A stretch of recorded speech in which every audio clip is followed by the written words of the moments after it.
6 to 7 months into President Trump's second term, what's the good, the bad, and the ugly according to the Bible?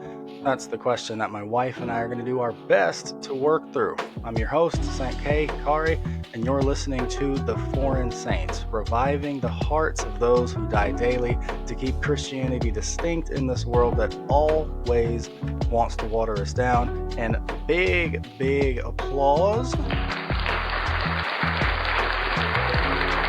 because my wife Meredith joins me today. If you think I'm extreme, you ain't heard nothing yet.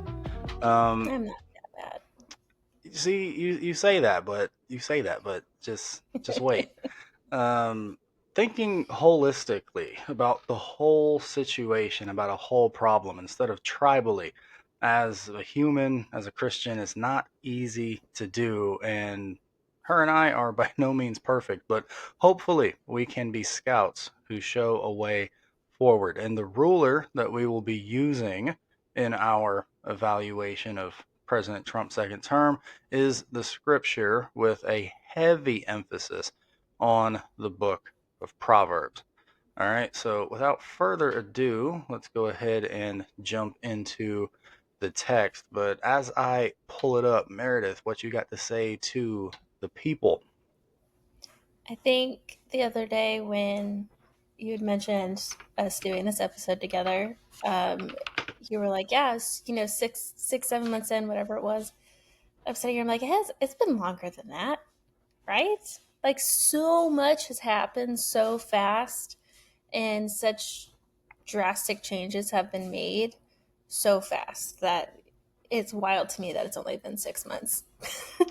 Indeed, indeed. It feels like it's been forever Yeah. since I did my episode on how do Christians vote. And I hmm figured it would be good to do a recap of that criteria that I discussed, you know, however many moons ago now.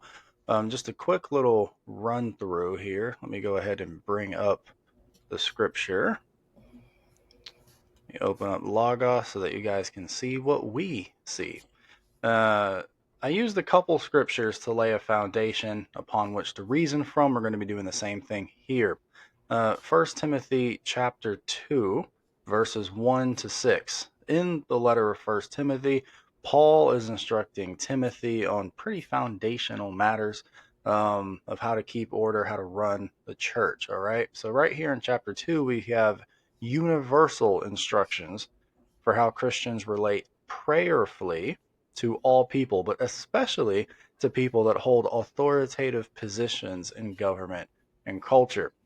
Uh, Starting in verse 1, Paul writes, "First of all, then, I urge that supplications, prayers, intercessions, and thanksgivings be made for all people, for kings and all who are in high positions, that we may lead a peaceful and quiet life, godly and dignified in every way. This is good, and it's pleasing in the sight of God our Savior, who desires all people to be saved and come to the knowledge of the truth. For there's one God, and there's one mediator between God and men, the man Christ Jesus, who gave himself as a ransom for all, which is the testimony given at the proper time." So, from this section of scripture, we see that Paul wants Timothy to urge the true followers of Messiah to pray a certain way for people that are in high positions. Specifically, that Christians would lead a peaceful and quiet life because it's good and it's pleasing to God, right? Paul's instructions are that we would pray that leaders lead in such a way that allows God's people to live peacefully, quietly, and in dignity because it leaves us unhindered to do the work of making disciples so that that one mediator can be made known more easily. How does this relate to voting? Well, I figure that if it's a high enough priority that Paul thinks all Christians ought to pray this way for leaders, then if you're a Christian that finds yourself in a nation that practices a democratic voting system, you probably ought to vote the way that you pray.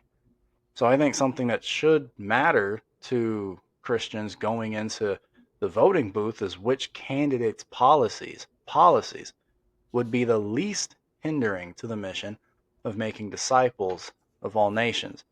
Meredith, what you got to say about that? Yeah, I think it directly applies. I mean, especially because he's saying for all kings and all who are in high positions. You know, I think that would go towards every level of who you would vote for, whether it's the president or your, you know, local board of education. Yeah, I mean, these are virtues that are meant to guide our actions. The apostles Yeah, didn't live in a democratic nation, so we gotta look at their writings and extract principles and virtues that can be applied. But yeah, looking earlier at the prophets, Micah chapter 6, verse 8, pretty simple. He has told you, he being God, has told you, O man, what is good. And what does the Lord Yahweh require of you, but to do justice and to love kindness and to walk humbly with your God? So, because God has always held his people to a standard of justice in the public square, Christians have to consider which candidate's character and policies would be most conducive to broader culture doing justice, loving mercy, and walking humbly with God. Really is a great verse. I And think it's a too great. something. Oh, go on. I'm sorry. I think something about this too that always strikes me is that it's in present tense. You know, like it's the expectation that this is what you're doing, not you will eventually. You know, is to love kindness now, currently, to walk now, humbly. You know, it's not a in 4 years when my candidate is in office or um, whenever whatever goalpost you might put. It's something that you should be doing now actively. You got to seek it out, Yeah. not procrastinate it. Good segue into Isaiah 10, the last of our establishing verses here. Prophet Isaiah says, "Woe to those who decree iniquitous decrees, and the writers who keep writing oppression, to turn aside the needy from justice, and to rob the poor of my people of their right, that widows may be their spoil, and that they may make the fatherless their prey.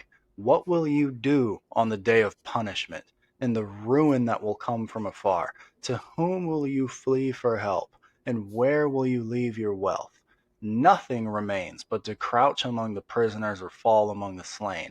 For all this, his anger, God's anger, has not turned away, and his hand, God's hand, is stretched out still." All right. So from this section of verses here, Isaiah chapter 10, verses 1 to 4, we see God pronouncing woe and divine judgment on rulers who do a number of things here: decree iniquitous decrees, write oppression into their laws, right? Turning the needy away from justice, robbing the poor of their rights, making the widows their spoil, aka their treasure, and making the fatherless their prey. So, since God says his hand is outstretched against all of these things, against leaders that enact all of these things, it probably ought to be a priority at the voting booth for the Christian to choose the candidate that has the least amount of what we see described here.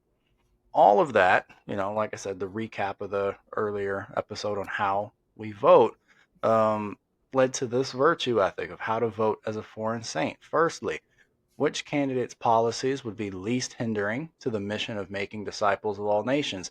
Secondly, which candidate's character and policies would be most conducive to broader culture doing justice, loving mercy, and walking humbly with God? And three, which candidate's policies contain the least amount of injustice as outlined by Isaiah 10, 1 to 4? Now, it's our contention that the book of Proverbs gives us a very practical guide in measuring these three things, right? Most of us, most Christians, as far as I can tell, only engage with the Proverbs as a source for wisdom on how to make decisions in our lives. But it is more than that. It's also a practical guide of divine wisdom for a ruler to rule well. So let's actually use this as a judgment, as a guide and judgment to see if rulers are ruling well. Meredith? I got nothing to add to that. Hey, that's what I'm talking about, man. That's what I'm talking about. It's always good when the wife cosigns your theology. That's always good. You know what I mean?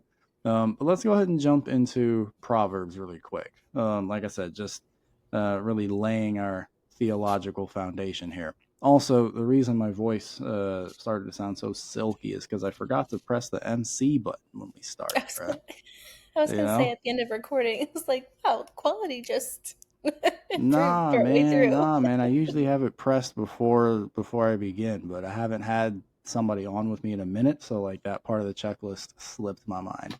But it's all good. It's all good. You know, the episode has Trump in the title. People definitely push through it until then. Proverbs, chapter 1, verses 1 to 3.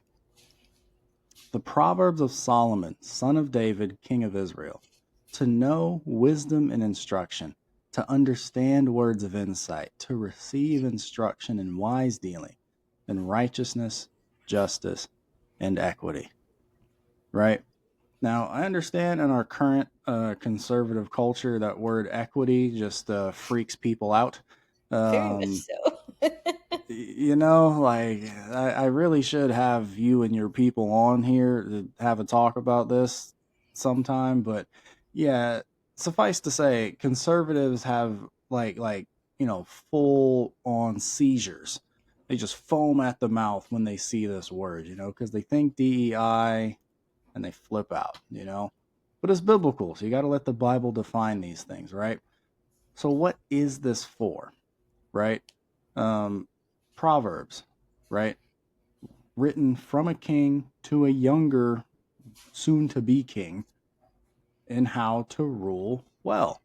And as later verses here will say, that yes, you can also, the simple can gain prudence, the youth can gain knowledge and discretion, yes.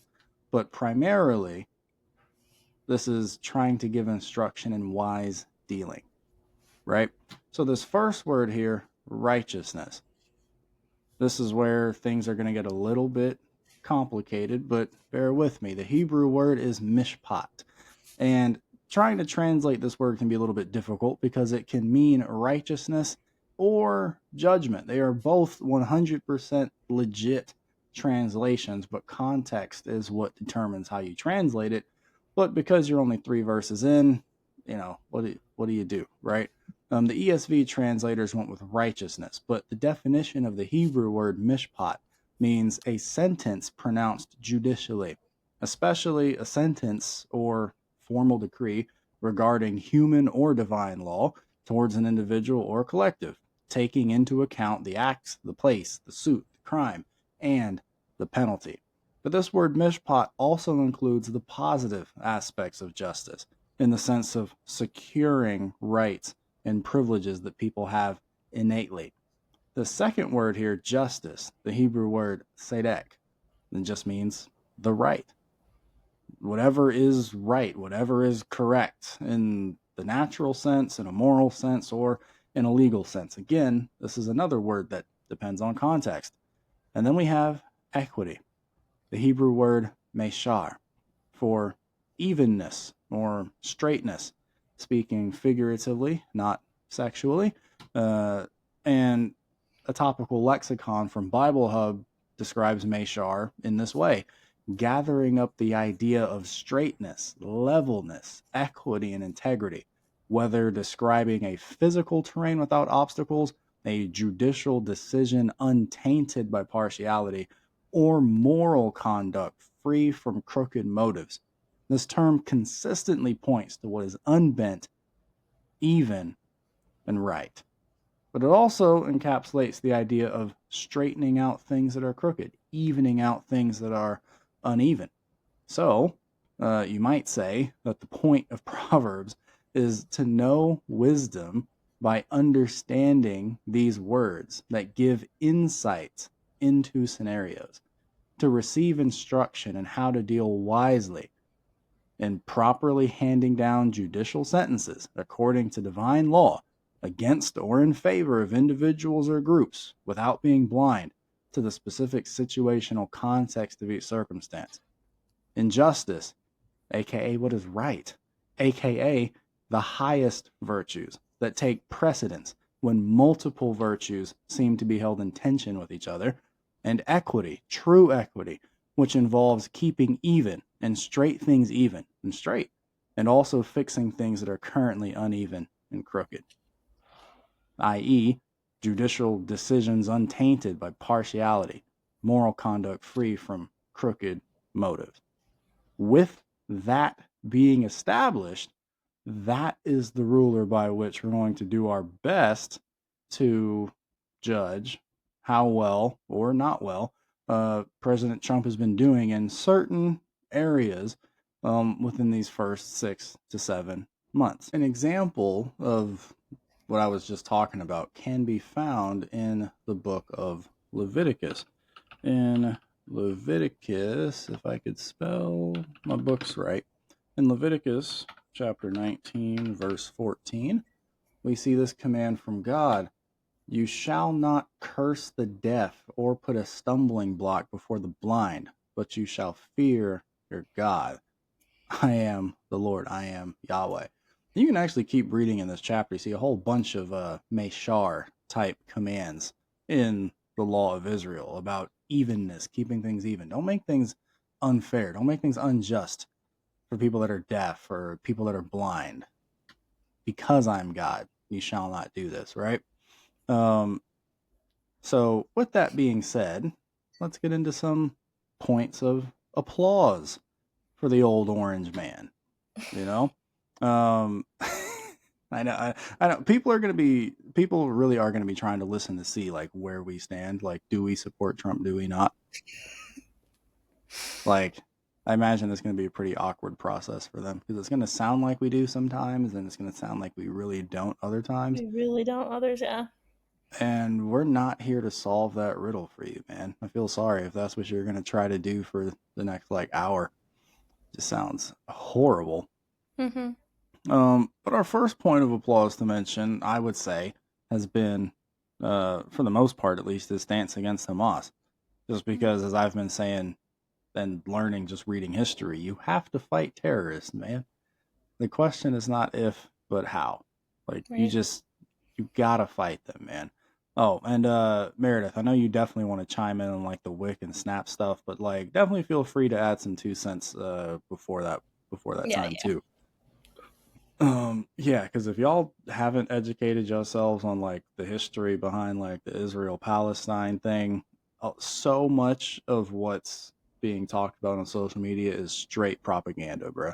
Yeah. One of the biggest gaslighting operations I have ever seen in my lifetime, bro. Palestine is not a thing. Yeah. Not a thing, bro. Yeah. According to the Arab scholars, you know? And Hamas is evil. You can't just continually launch rockets at people and just expect them to take that lying down. Yeah. Wild work. The second point of applause, I would say, is his pushback against the more unjust elements of DEI ideology because our culture's understanding of diversity, equity, and inclusion don't line up with how the scripture handles these concepts at all. And so, because culture is working off of a busted understanding of social justice, injustice is being done and Right. many even things are being made uneven on purpose as people think that they're doing what's right when they're Yeah. really not. In their attempts to balance the teeter totter, they just swung it in the opposite direction. Yeah, it's like you didn't I've seen actually a lot of cases. reduce the amount of injustice, you just shifted where it was at, Mm-hmm. Right. which is tough. And it brings us to the third point of applause, kind of, sort of. ICE. Uh, the because immigration law is law. I know that's a very unpopular thing for like people to say and admit these days, but like they are laws and they're not inherently unjust, so they should be followed and lawbreakers ought to be punished, Yeah. right? And that's not saying that that is anti immigrant, because we're a nation of immigrants and like we have a really messy history of that and slaves and a whole plethora of a melting pot. But to say that you want to enforce how people are joining America is not racist, inherently. Yeah, it depends on how you go about it, but the Right. concept itself is just like, duh. Yeah. Every Right. country throughout all time has been like, yeah, we're Has not just letting anybody in here. Yeah, like the You might be an 1900s. enemy. You might be a Yeah. crazy person. Right. When my ancestors immigrated in the 1900s to Ellis Island, there was still a process. You don't just show up and go to work. Yeah, So, like yeah, people just have this, like I said, man, we live in a culture where gaslighting is the way yeah. to go. We don't do subject. We don't do what's the word I'm looking for? Substance. We don't do Mhm. substance. We just play the greatest hits and expect people to dance to our Yeah. fife. Um, and again, part of the reason for saying that ICE has a point of applause is because of something that I have said this to coworkers, I've said this to other people, and people really just we don't see it. But by not enforcing immigration law, the lack of enforcement of immigration law has allowed for the exploitation of an entire class of people, i.e., illegal aliens, right? Yeah. Illegal aliens have become America's modern day slave class. Yep. One of two of them. The second one would probably be those in the prison system, but that's another That's a different conversation topic. entirely. But one of America's modern day slave class or pseudo slave class is illegal immigrants. Yeah. And we're just okay with that, I guess. Now, if you were to say to me, Kari, why do you call them the modern day slave class? Because you have people working in a nation where they have zero legal representation to advocate for themselves. And because of that, many of them, not all, but many of them get paid like a slave in a third world country. Um, did some digging, and there are quite a few industries in America, but like in the modern day, supplement a surprising amount of their workforce with undocumented immigrants. In the construction industry, I've seen percentages as high as 13.7% of the workforce being undocumented immigrant workers. In agriculture, 12.7%, right? You're talking about one out of every 10, right? A little bit more than that, a little more than one out of every 10 being undocumented, being people that don't have any kind of way to advocate for themselves. And I'm supposed to call that, as an African American, I'm supposed to say that that's sympathy. Hmm. Like, last I checked, African Americans fought real hard to not be undocumented workers in America. But I guess now we're just okay with having a whole bunch of undocumented workers because they don't look like us, right? That's crazy work. In manufacturing, I found a story of a Chinese money laundering group that supplied undocumented workers to a factory in Ohio via a shell staffing agency. And the ASCII Corporation at one time, out of just about 3,400 employees, 8.3% of them were made up of undocumented immigrants. And ICE, evil ICE, had to do an I-9 audit on the company to reveal the injustice and correct it. And to all of that, to all of those things that we just said, right, all those earlier topics, I say,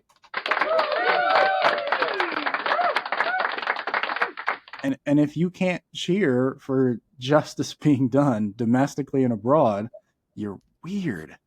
Yep. You're weird, man. Like, if you can't say good job to anybody that's pushing for these things, you're just a hater. That being said, ICE also shows up as a point of criticism. So don't worry, there's a dark side to this coin. But I Yep. wanted to get the positive stuff out of the way so that we could have some real fun. Okay, partly because I wanted to make people uncomfortable, right? Because confronting confronting political idolatry is a pillar of this show, and you can have idolatry when it comes to politics in two different directions. You can have an idolatrous love and support of a person where you don't ever see their flaws and you only ever want to highlight their dubs. But you can also have an idolatrous hatred of a candidate to the point where you truthfully, willingly choose to not see the things that they do well. It's kind of sick, kind of demonic when you think about it. Yeah. No, it says a lot about your prejudice in that way, you know, of like how much do you have to like loathe the person and that becomes a part of your identity. Yeah, yeah. Like you can't even admit when they did something just, you know. Mm-hmm. Um, and as far as the rebuttal that people will say, you know, well, who's gonna do these jobs if you kick those people out? Listen, you'll have your day on this episode, you know, on this show, but all I'll say for now is that that question is literally word for word verbatim the Yeah. same rhetoric that the Ku Klux Klan used in the post Civil War era to try to reinstitute slavery. Well, who's going to do all of our field work if you just free the slaves? Yeah. White people? And funnily enough, poor white people were like, actually, yeah, you're telling me there's a whole new industry just opened up to us where we can actually make money? Yeah. Yeah, I'll take that. Yeah, actually. Yeah, that actually benefits me. It benefits me as a white person for the slaves to be free because it means I might be able to get a job being paid working on the farm. Yeah. Whole new industry opens up to me, man. Crazy how that works. But, you know, because it's Trump, there are quite a few things deserving of critique. And we will be running that through the lens of the Proverbs. First thing up on the docket is my wife's passion here. Actually, the first two things kind of fall in line with her passion. But firstly, WIC and SNAP. We have some critiques. Uh, Yeah. Wifey, the floor is yours. So Trump's big, beautiful bill got passed. And as part of the bill, there's a massive slash in funding to WIC and SNAP. And for me specifically, I usually hone in more on WIC than SNAP just because it is such a much more specific group of recipients. So WIC is for women, infant, children, and the name. SNAP is more generalized. So with his big beautiful bill, part of what he did for SNAP is um, increased the age that they would have recipients would have to work. So pretty much kind of the way that I view it is he pushed back their retirement age, if you will. You have to work um, through whatever threshold up until a certain age, along with some other things. But that was one of the bigger ones. But with WIC specifically, what is more personal to me because we were on WIC for our firstborn's first year of life. And um, that budget cut 2/3 of the funding towards WIC, which is wild. As Yeah, two somebody who thirds is two pretty thirds is ridiculous. insane to a point where it's not even worth getting on anymore. So um, you have ample data for the long term positive outcomes of being on WIC. For women that get on the WIC program while they're still pregnant, the WIC participation is associated with a plethora of outcomes, including improved birth outcomes, lower infant mortality, and better child cognitive development. And then the WIC participation was also associated with just having improved diets for pregnant women and their families, um, and just having a better understanding, like purchasing healthier foods. As someone who received WIC, part of the agreement is a monthly, I think it's about monthly or every other month. It's been a minute um, that you go in office and you get nutrition counseling, you get breastfeeding support if you're breastfeeding. Um, they do lab work to check iron. It's as holistic of an approach to um, helping your brothers and sisters in need that the government could probably get to, in my opinion. um, it's a very, very holistic program, and you have all of this data showing that it has incredible outcomes compared to other government programs that have been launched in the last century. And so to cut funding by 2/3 is And just to insane to give me. some actual numbers to that, Yeah. this right here, statement Hmm. from Georgia Makel, I don't know, president and CEO of the National WIC Association on the president's budget request for the fiscal year 26. Um, some of the things that she points out, just like Meredith said, cutting the cash value benefits for fruits and vegetables by 2/3.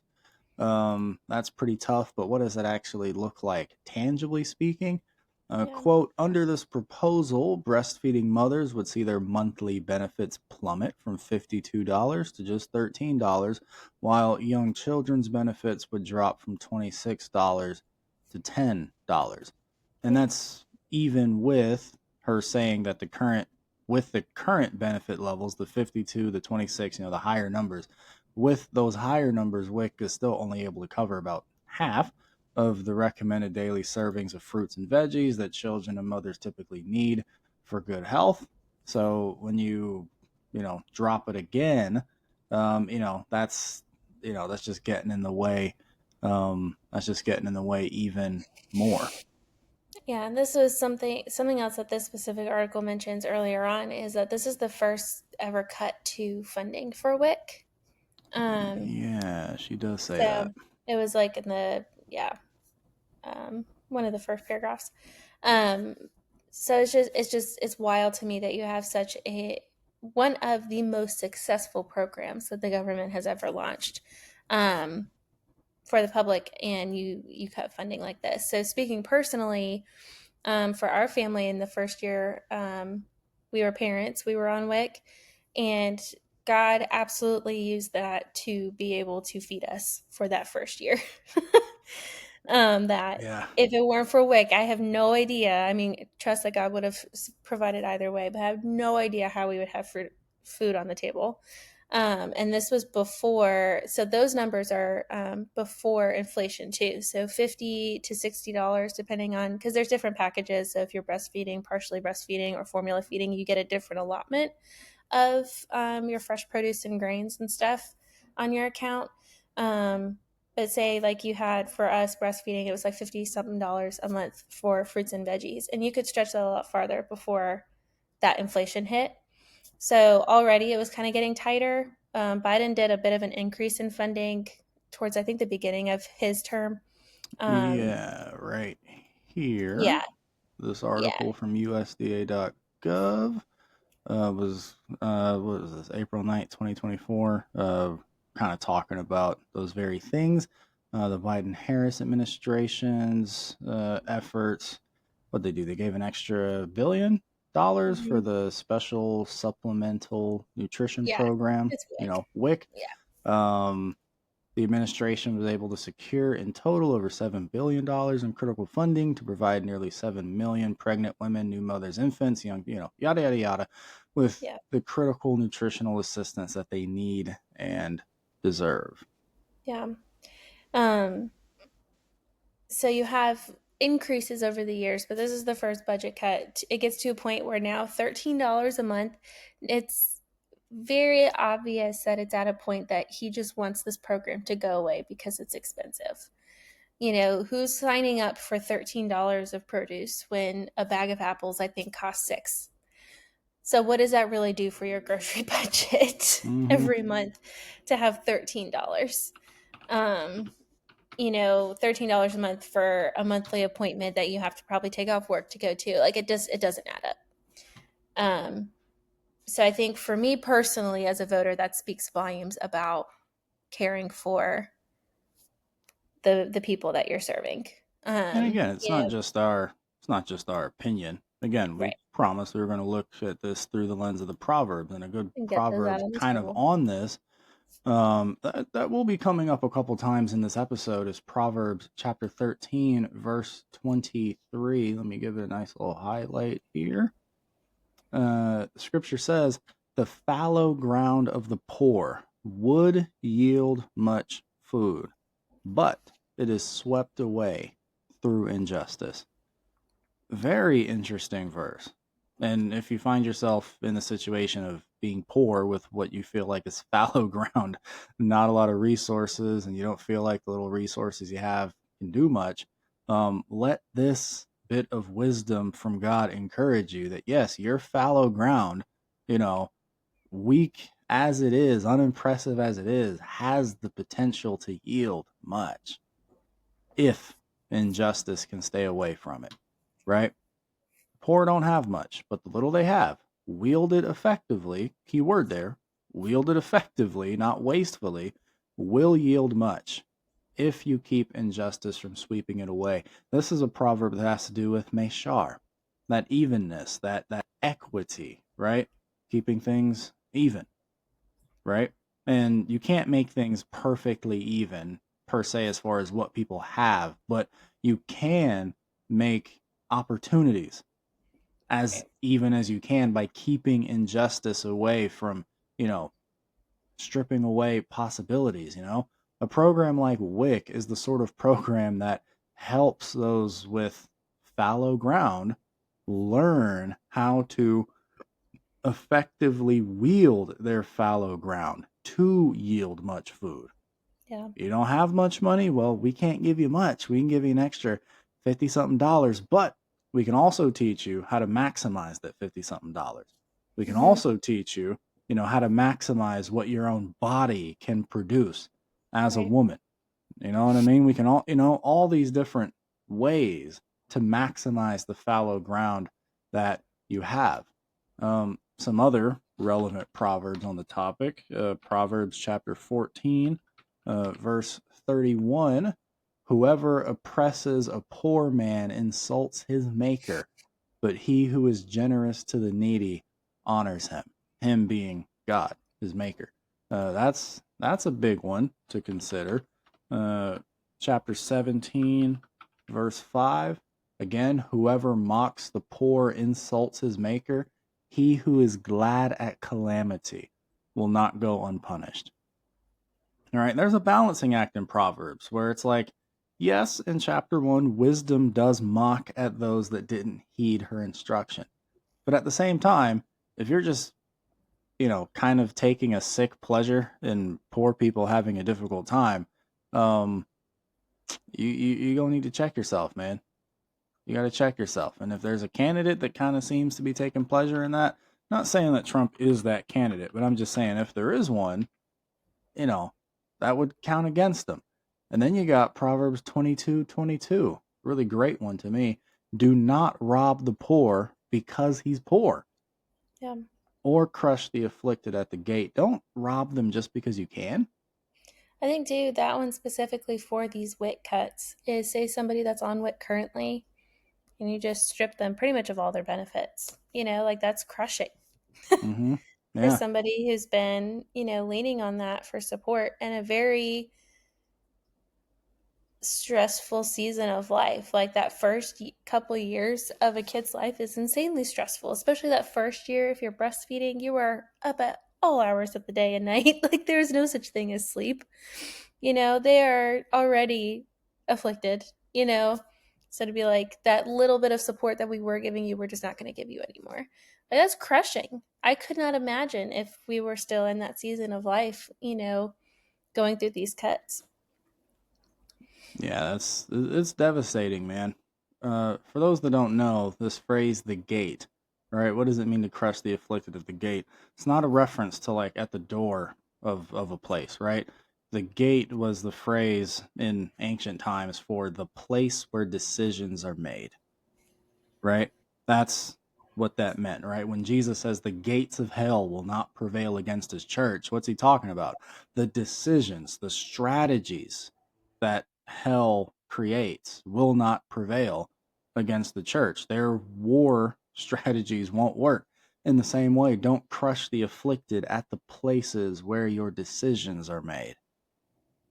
And remember what Isaiah said, right? Those that write oppression, right? Woe to those that write oppression.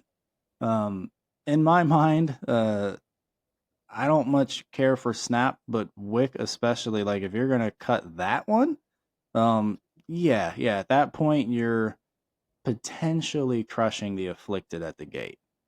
If you don't have a good reason to, right? Because again, you might say that you're saving money, but like, dude, like you can't even fathom how much money is actually available in the U.S. budget. Like, I truthfully don't believe that whatever's saved here is even a drop in the bucket compared Yeah. to other things that probably could and ought to be slashed Yeah. in its place. But it comes with a promise, this proverb does, right? For Yahweh will plead their cause and rob of life those who rob them. All right. And just pro tip, but your arms are not long enough to slap box with God. I wouldn't try it if I were you, right?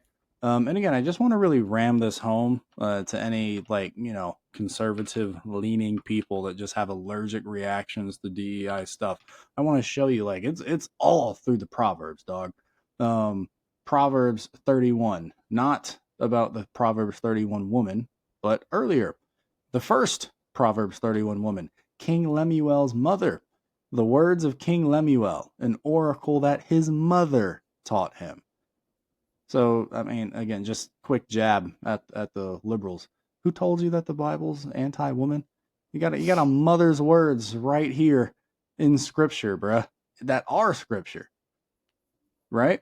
And you can read all of this if you want. I'm just going to focus on verses 8 to 9. King Lemuel's mother tells the king, when you're king, this is what you do: open your mouth for the mute, for the rights of all who are destitute.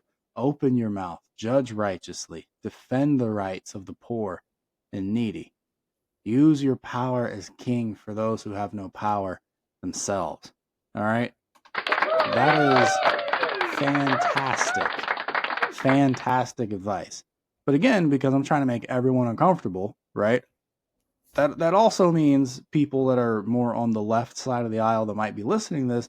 It means that even though you have compassion for those little ones that are already born, you definitely should also extend that compassion to those that are unborn and not murder them because you feel like it. And I think WIC speaks to that because they all like you can apply to the program while you're pregnant. Mm-hmm. And they're like that's a long list of the outcomes is, decreased infant mortality and so on and so forth, you know. So, Oh yeah, I'm feeling you, man. And then the yeah. last proverb on this particular topic, Proverbs 29, verse 7. Very interesting one. A righteous man knows the rights of the poor. A wicked man does not understand such knowledge. Like Proverbs actually puts this forward as a litmus test for righteousness amongst the ruler. You want to know a righteous ruler? Rule of thumb, he'll know the rights of the poor. He'll know. A wicked ruler does not understand such knowledge. That's Proverbs, man. That's God's word, right? If you think all that stuff so far sounded like liberal garbage, then you gotta, you know, your conservative arms are also not long enough to slap box with God. I don't know what to tell you. I don't know what to tell you. Make your own universe, I guess. Um, but that brings us into our second point of criticism. Oh man, just in general, the agriculture industry, food recalls, and other things. Um, I just pressed Meredith's rant button, so I'll let you have the mic again. Yeah, this is another one where um the excuse me. The DOJ's Consumer Protection Branch was disbanded by the Trump administration. Again, it's we're doing it to cut costs reason. Mm-hmm. Um, and they seem to want to hand over the oversight to the state level, which before even, opening up Proverbs on this and just thinking logistically, um, that doesn't that doesn't strike me as a good idea because of just how diverse our nation's agriculture is state to state. You know, I don't remember which northeastern state it is. I want to say Maine or I don't remember. Somewhere in the Northeast produces, I think, like 80 something percent of America's blueberries. So if you have that state running their food quality standards differently than, say, Florida with their oranges, or so on and so forth. Like that just screams future issues. And I mean, we've seen food recalls left and right in the news, especially in the last few weeks. In North Carolina, I don't think we're supposed to have tomatoes right now. So just on like a logistical standpoint, this doesn't seem to make sense. But I mean, I know you have some proverbs that kind of speak to this as well. Excuse me. True, true, true. Again, like I said, you're gonna see a lot of these ones on repeat. Proverbs 13:23. That one is one I really want people to walk away from this episode with. Let me see here. Yeah, the fallow ground of the poor would yield much food, but it's swept away through injustice. Right? Like again, like we got programs like WIC that are like, hey, we're going to teach you how to stretch your dollar to buy healthy foods, to buy healthy, nutrient dense foods. But oh, by the way, because of injustice that's not being punished in the agricultural industry, you're going to have more and more food recalls, more and more dangerous food on shelves. And so that fallow ground of the poor that is trying to yield much food is not able to because of injustice, right? That's not being punished. Couple that with Proverbs chapter 29, verse 4, and it says it right here: by justice a king builds up the land, but he who exacts gifts tears it down. And again, just focusing on that first clause right there.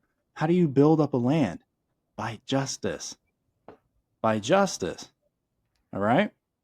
Got a Reuters article where it's quoted as saying states vary in how much money and staff they assign to food safety epidemiology. Is kind of what Meredith was saying, right? So there could be a patchwork response to illness outbreaks. But what's interesting about this is that we've already seen this before. Again, when it comes to the post Civil War era, trying to establish the rights of African Americans in this nation, during that Reconstruction era, the US wasn't able to actually like field a standing military. We had a patchwork military presence in the South for all sorts of reasons, people trying to save money after the war, but also the Union Army was like mostly volunteer and people just didn't want to anymore. So like, yeah, good luck with that. But for all sorts of reasons, their military presence, their ability to enforce the law was patchwork. And so because of that, where black people functionally had rights was also patchwork, right? And one of the common refrains you see from people in that era was, "Man, it's just too expensive, man. How am I supposed to pay for these troops?" Here's the thing, bro. Here's the thing. You ought to go into debt for justice. You ought to. That's all I got to say. Like, because it's how you build up the land. You don't build it up in any other fashion. Justice is what makes a nation. Laws being enforced is what makes a nation. Outside of that, you just have the book of Judges, everyone doing what's right in their own eyes. You just got a bunch of people living in the same plot of land, but you don't have a nation. But you don't have a nation. And that leads into another problem. Oh dear. Mr. RFK Jr. Mr. RFK Jr., man. Oh man. Meredith, what you got to say, man? I know you got words. I mean, we both have words on this guy. I just got to get some things set up. Because, oh Listen, my this is gosh, you would one. not believe the things that have come out of this man's mouth. I was talking to somebody not too long ago, and I was like, "This is one where I don't think I can have somebody walk away and be like, you know what? I think she might be for RFK Jr. This is one where I'm like, this is just a man that is the textbook definition of a fool. Like the Proverbs definition of a fool. And has just made some very grievous changes and policy changes and all the things that just make me very irate. So, Yeah, he's which an kind of, yeah. interesting dude, you know what I mean? In the 90s, he comes on the scene suing factories for dumping pollution into the Hudson River. Yay, I guess, but you don't get an applause button from me. 2005, he starts speaking publicly against vaccines and mercury. 10 years later, 2015, joins the World Mercury Project. 3 years later, 2018, that organization changes their name to Children's Health Defense and makes RFK Jr. the chairman. Which, Um, like, talk about the branding for a second. We're going to shift from, the World Mercury Project, which, sounds very like alarming, as like a layperson. You're like, oh my gosh, a world mercury. What is going on with this mercury? What is this? I'm intrigued. But then you change that to the Children's Health Defense when really it's just an anti vax corporation propaganda machine, you know? Like that is very deceptive and very pointed. Um, that oh yeah, that's very irritating. oh yeah, yeah. The man ran for president as a Democrat in 2023. Then he tried to gain a following as an independent, and now, as we all know, has successfully gained a cabinet position in Trump's administration. Um, So yeah, I'm gonna just I mean, I don't particularly care, like it's my show. I'm gonna say what I want. Um this man is a liar. That I That's like putting that it that nicely. is the conclusion that I come to trying my best to be intellectually honest, trying my best to extend grace and all this stuff. I'm like, dude, I will extend grace, but I'm also going to do my best to not be dumb in extending grace. Dog, you are a liar to me. Why do I say that? Because during his Senate hearing, and we all know this, during his Senate hearing for confirmation, he claimed not just that he's not anti-vax. I would have let that And slide. it It's the fact never that he has claimed that he been. has never been nah, dog, you a liar, bro. You can't convince me that you forgot about all the campaigning you did against vaccines during this time. For decades. You didn't forget that.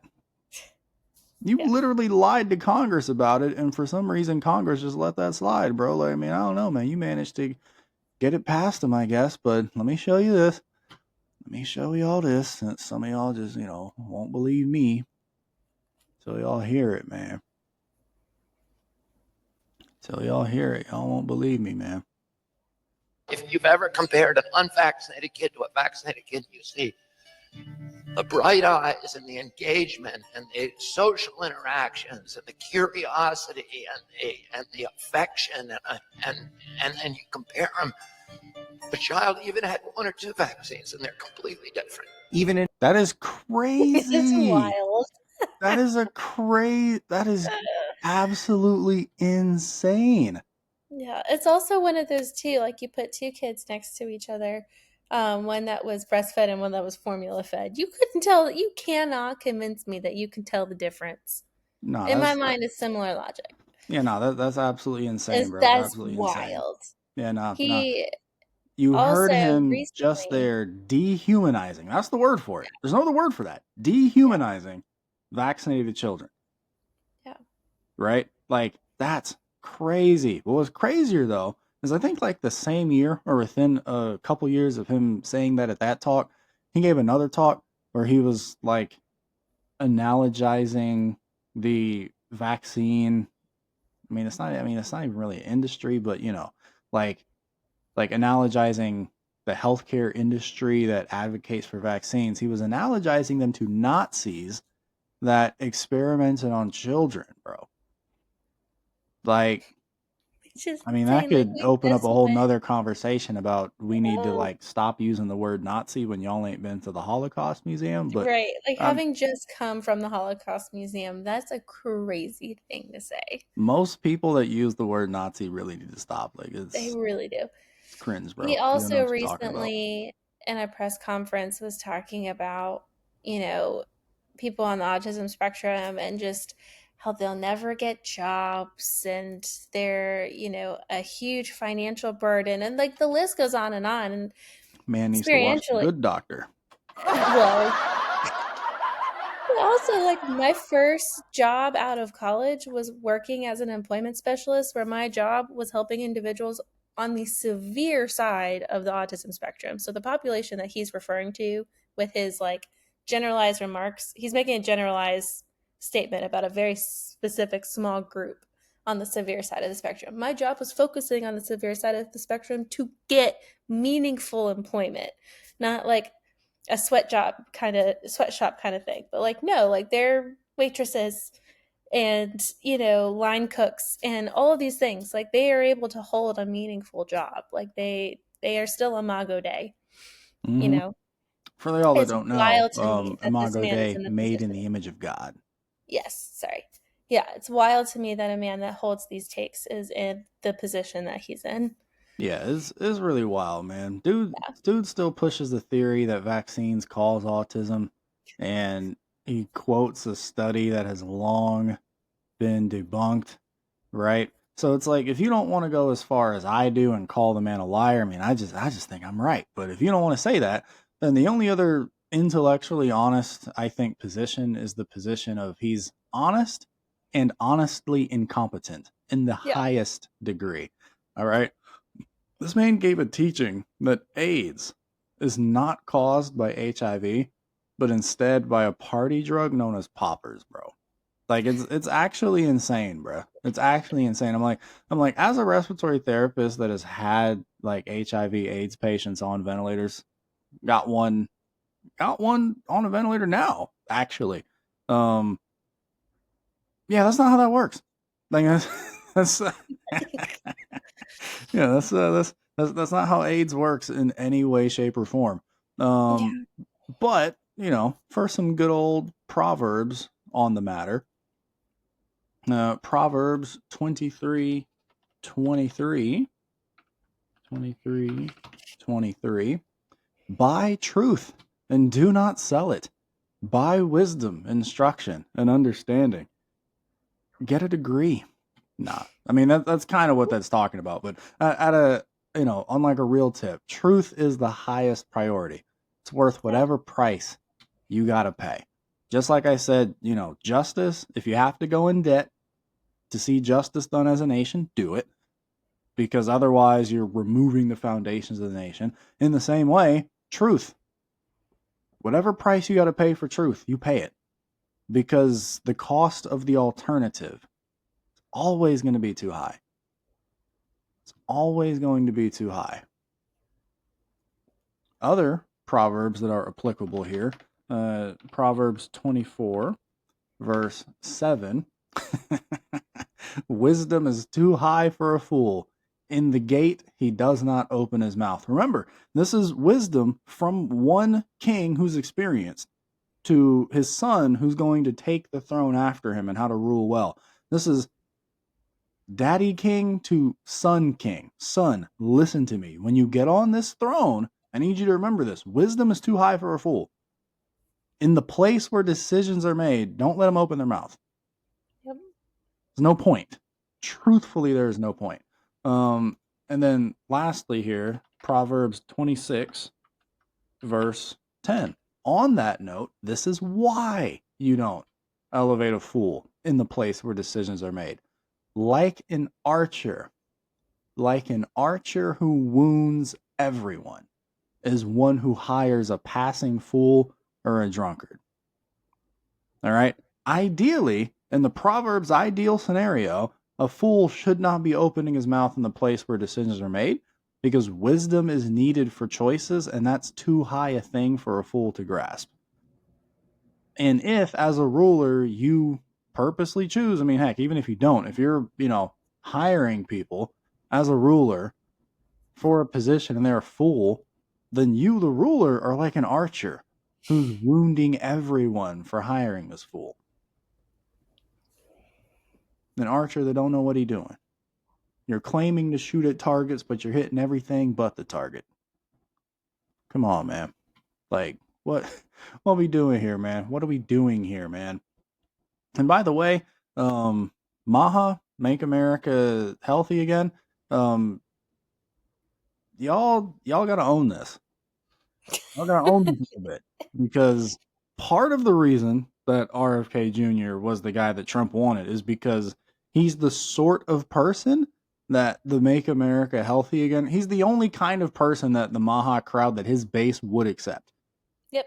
Like I need y'all to like really understand the sickness that can be democracy in a sinful world, bro. Like, I'm not saying that Trump wanted to pick somebody else. What I am saying is that if Trump did pick somebody qualified to do the job, Maha would have considered that a misstep. Yep.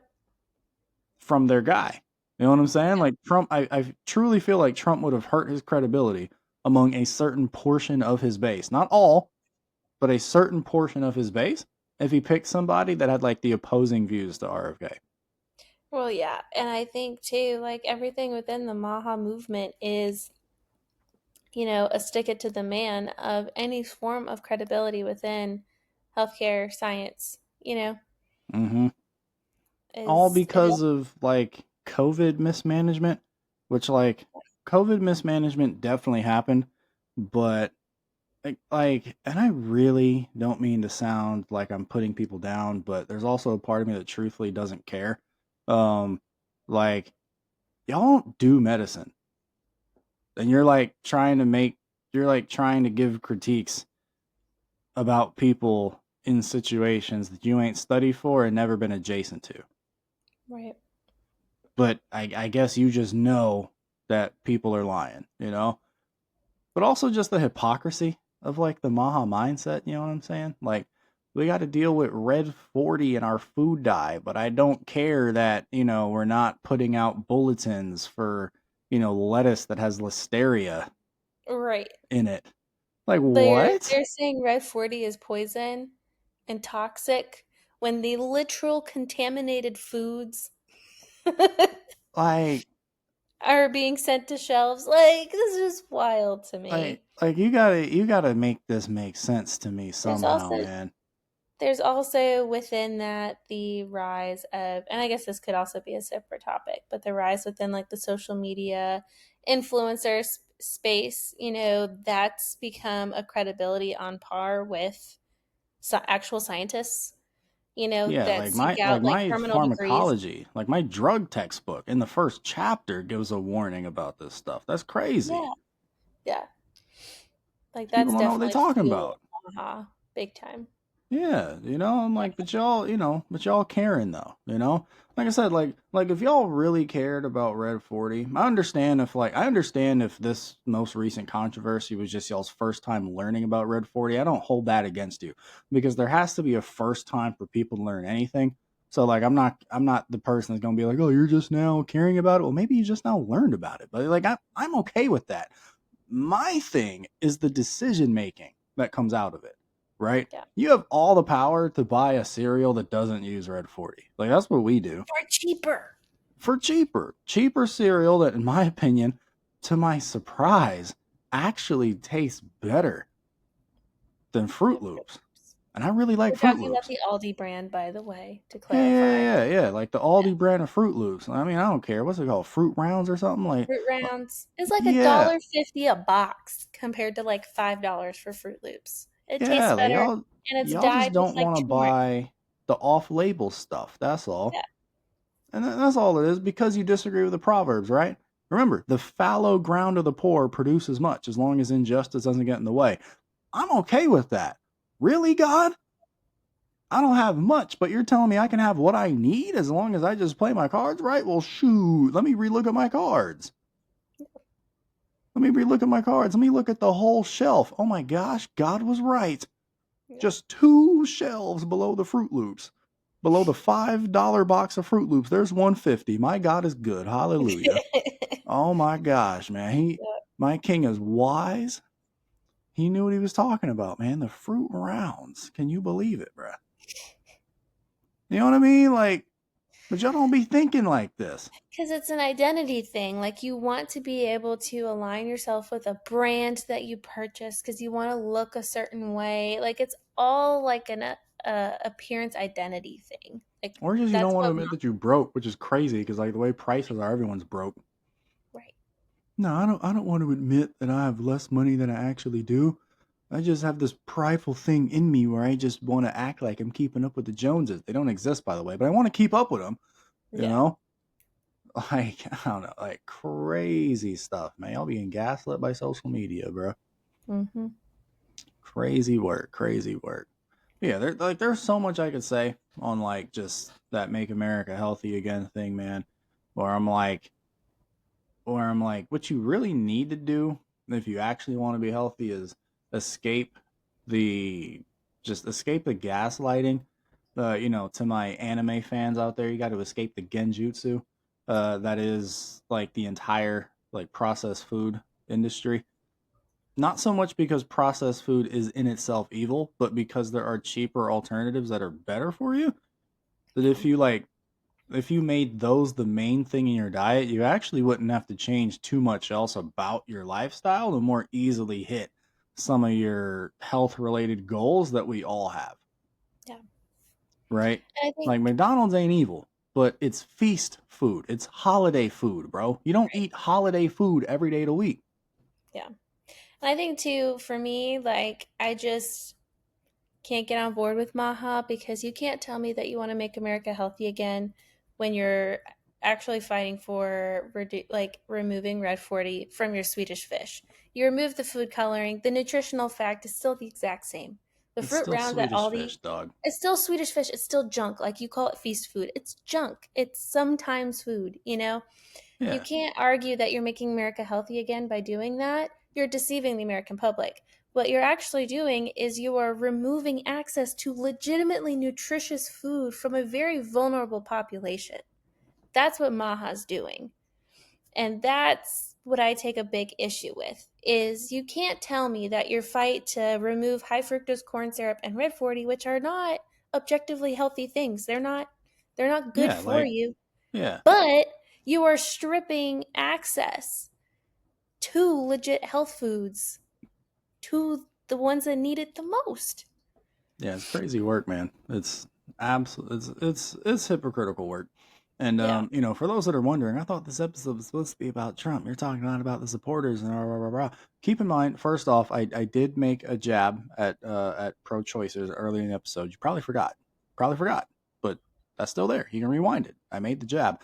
Secondly, um, because we live in a democracy, critiquing our rulers is also a critique on us for picking them, Mm-hmm. right? Like you can't escape. Like this is this weird schizophrenia that like we as Americans all do. We're all guilty of it. I'll put my hand up too. We act like we don't have a hand in the decisions of the people that we picked. Right. Now, if they make decisions that are contrary to their campaign promises, that's one thing. They lied to you.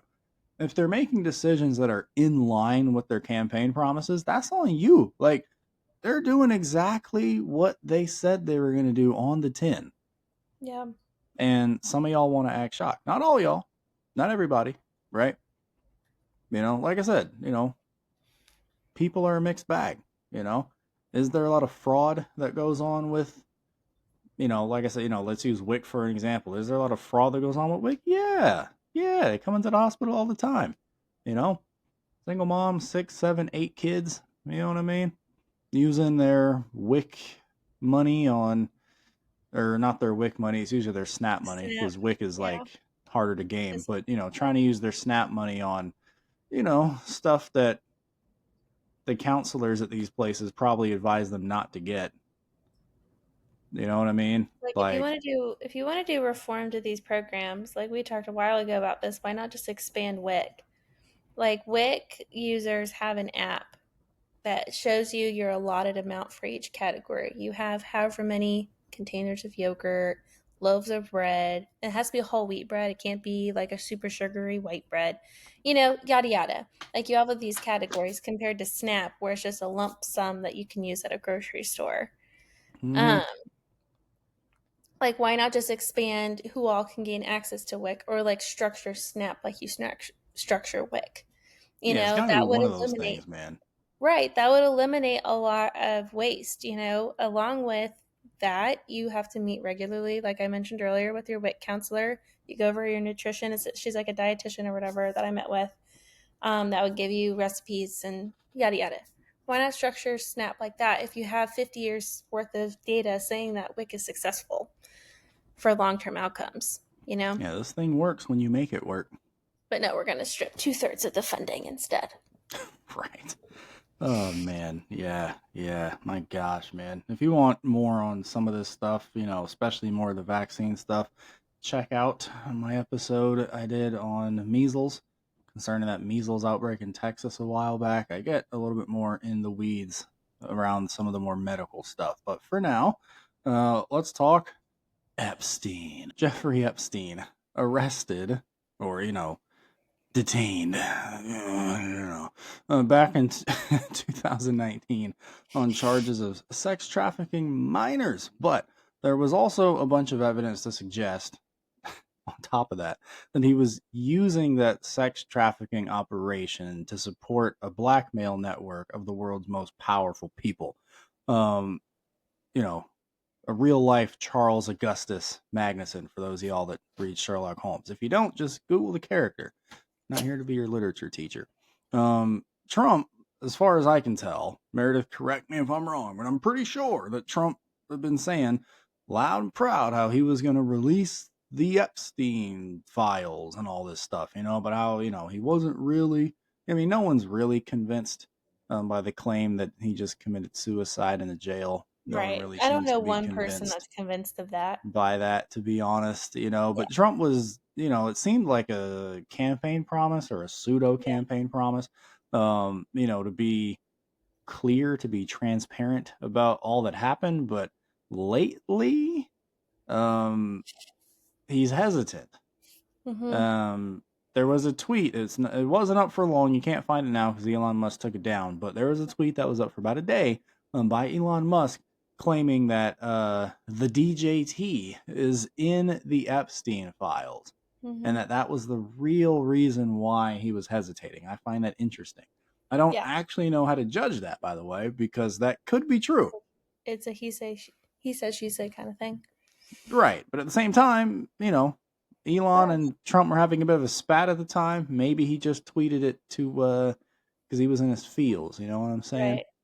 But like without documentation, it's tough to like at the time of recording this, those files aren't accessible.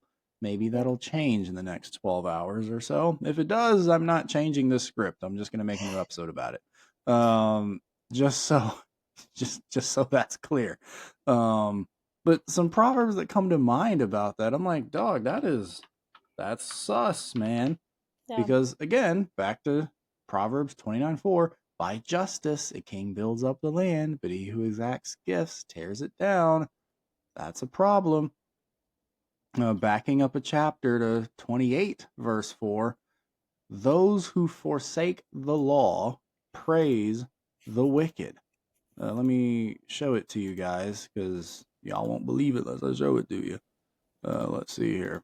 Proverbs 28, verse 4. Those who forsake the law praise the wicked, but those who keep the law strive against them. Again, just another bit of practical wisdom, right? How do you tell a decent ruler from a bad ruler? That'd be the kind of advice a king would, should probably know. You're going to be king. A lot of people are going to be wanting to solicit you. How are you going to tell the difference between the good ones and the people that are just acting good? Do they forsake the law?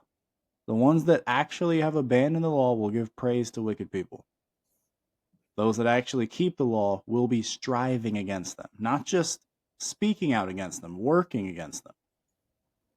That's tough, man. I'm like, yo, Trump, are you actually working against Epstein or are you not? Kind of hard to tell. Kind of hard to tell right now, man. Kind of hard to tell. Talked a good game, but the proverb didn't say those who keep the law talk against them, strive against them. Now that you're in a position to strive against him, what will you do?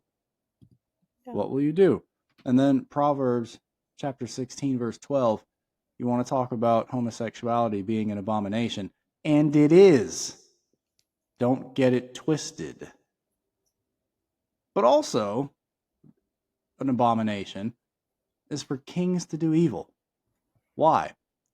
Because the throne is established by righteousness.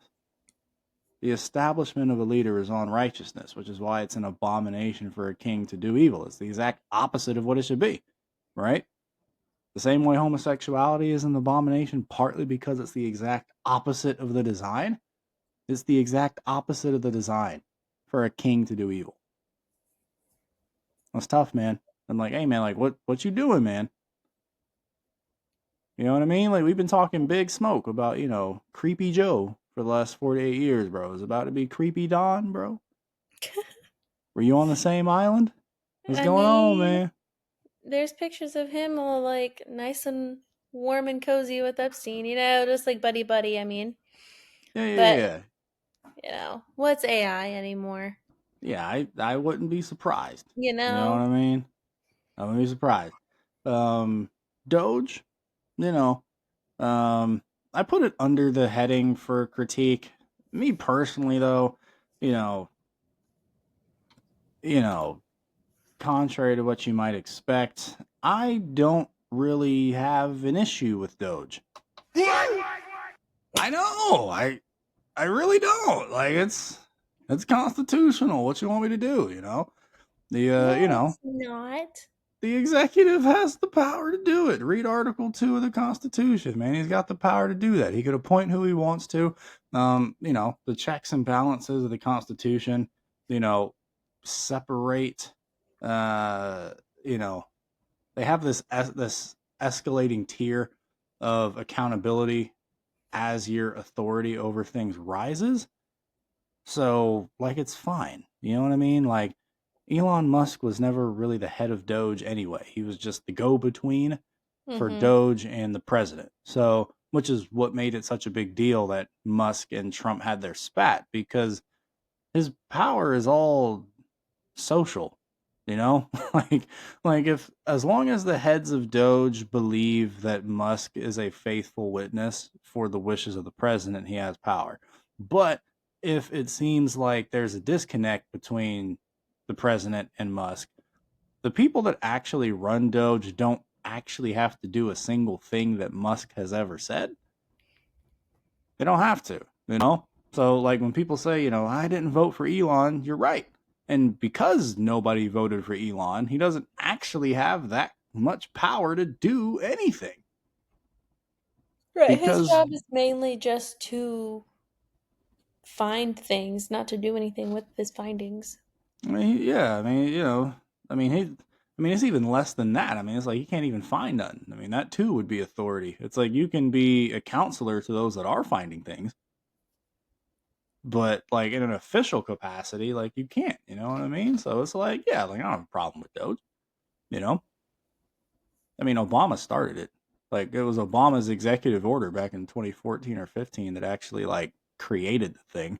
All Thanks. Trump did was rename it.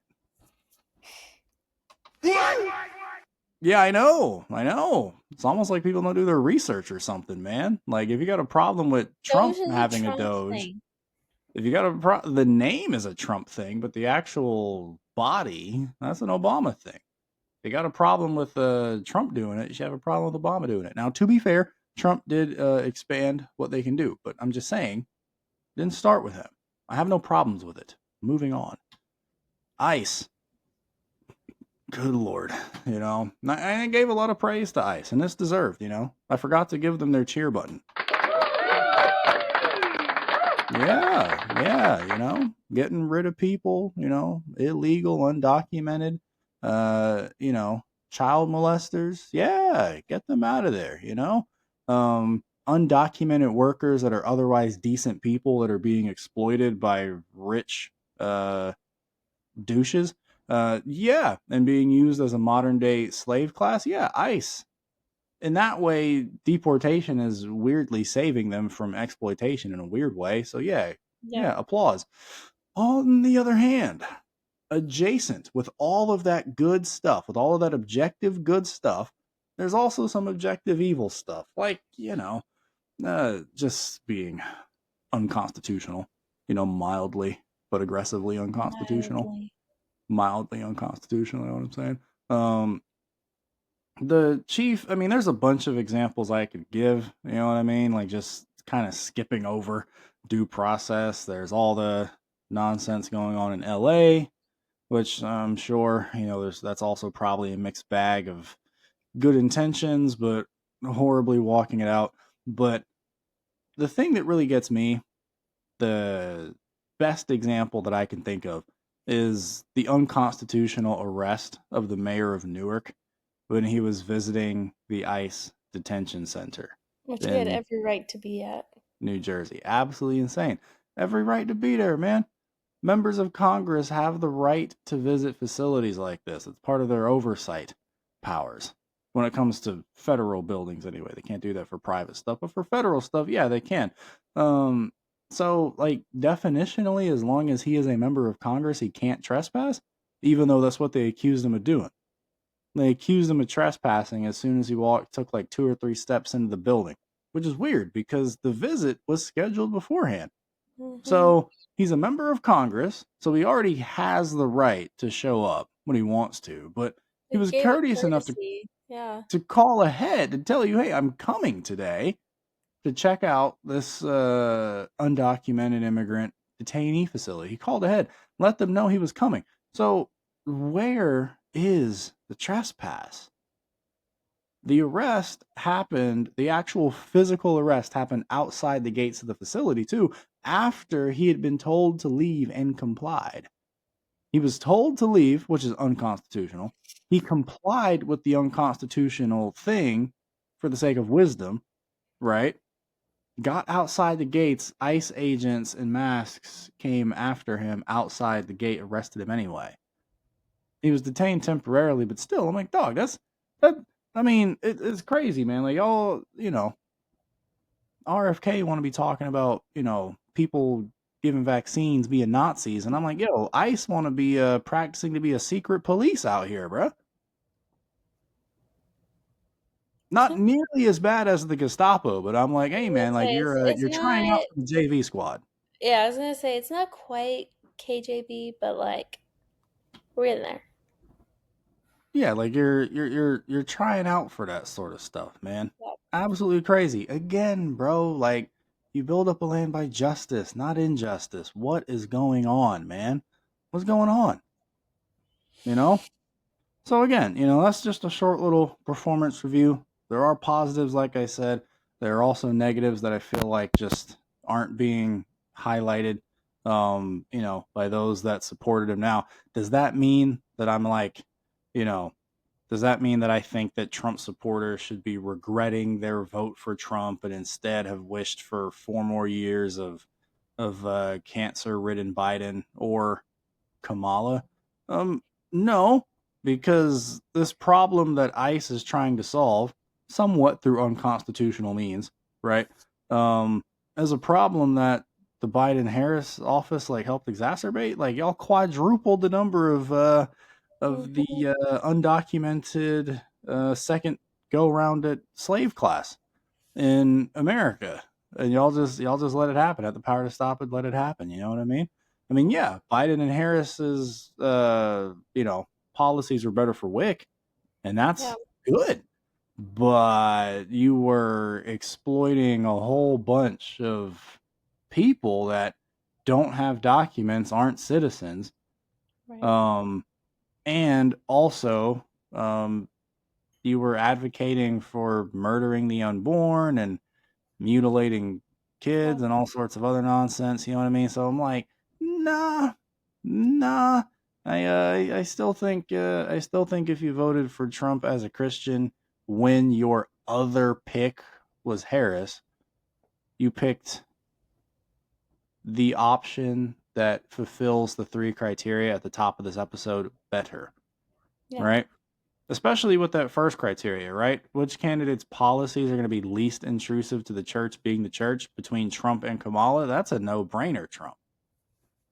Like, that's not even, like, that's not, like, the next two questions are the more difficult ones to answer. But that first one, nah, that's easy, man. Like, Kamala hates Jesus. I mean, you know, so do the conservatives, but, like, you know, they won't get in the way of the church being the church by passing weird things. Like, hey, man, you have to, you know, push all sorts of weird ideologies on your kid. All that being said, just because one option is clearly bad, don't switch your brain off for 4 years and fail to hold Trump to a scriptural record. Kari, don't you know Trump's not a Christian? Yeah, I do know that. I made the video on it. Go watch it, bro. The cult of Trump. I exposed it. I exposed the fact that Trump believes in a weird, you know, moralistic deism. You know, if I'm a good person, I'll go to heaven. If I'm bad, I'll go down there. That's not the gospel. Go watch that episode. I already talked about it, right? But the fact of the matter is that this is God's universe, dog. I don't care if you bend the knee to Jesus or not. That's the law that we as foreign saints are going to be judging you by, whatever candidate you are. We're going to measure both of you to Christ, and we'll just have to settle for which one of you, you know, falls the closest. You both fall short.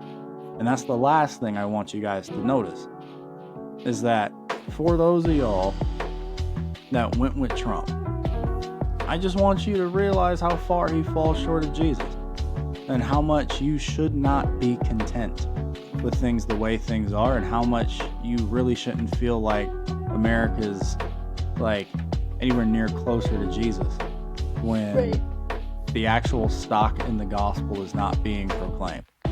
If you're being discipled by Trump more than your local church, there's the problem. There's a problem. There's a problem. Now, if this ain't you, just let it wash, bro. You know, take the Proverbs for what they are, learn from them. You know, next election cycle, try and use the Proverbs a little bit more during the campaign season to cut through the bull crap, right? But if you're making an idol out of Trump, then, you know, let an episode like this be a wake-up call, man. And if you're one of those that thinks that Christianity has nothing to offer, then I hope that you've seen the distinctiveness in it. I hope you've noted how interestingly relevant such an ancient book seems to be in modern society. Yeah, because our God is transcendent. He's outside of time. As I said, my God is good. He got me fruit rounds. You know what I mean? So this is an interesting little deviation from what we usually do. Next time, I think I'll be getting back with the verse-by-verse walkthrough. The verse-by-verse walkthrough of Matthew. But yeah. Oh, before that though, kind of did have a one-on-one encounter with a demon a few nights ago. Meant to tell you that at the top of this episode, kind of forgot. Consider it the reward for making it to the end. Subscribe, hit the notification bell if you want that story. That'll be coming up next week or two. Until then, I'm St. K. This is Wifey. And this has been the Foreign Saints. Until next time, go in peace.